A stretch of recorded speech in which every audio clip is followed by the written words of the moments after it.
এটা sir point of order হল আজি যে ৮৩খিনিত প্ৰশ্নৰ যেটো ব্যালট হয় এই ব্যালটত মোৰ প্ৰশ্নটো 10 নম্বৰত অৰ্থাৎ আজিৰ সিৰিয়ালৰ 250 নম্বৰত মোৰ প্ৰশ্নটো সিদিনা ব্যালটত সিলেক্ট হৈছিল তাৰ পিছত আজি প্ৰশ্ন কাকত যেটো আহিল প্ৰিন্ট হৈ তাত মোৰ প্ৰশ্নটো নাহিল 250ত আহিব লাগে তেতিয়া মই কুৱেশ্যন ব্ৰাঞ্চত খবৰ লতে কৈছে যে এটো প্ৰশ্নবিলাক ফাইনালি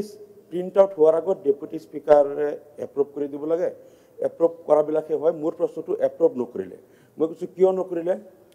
তেতিয়া কোৱা হল যে যেহেতু মোৰ 5 নম্বৰ প্ৰশ্নত আছিল যে পঞ্চায়ত নিৰ্বাচন কেতিয়া অনুষ্ঠিত হ'ব আৰু এই সম্পৰ্কীয় অধিসূচনা কেতিয়া জাৰি কৰা হ'ব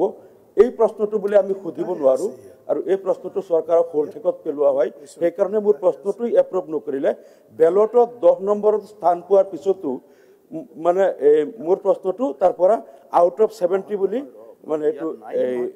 ৰিটাৰ্ণ কৰি দিলে গতিকে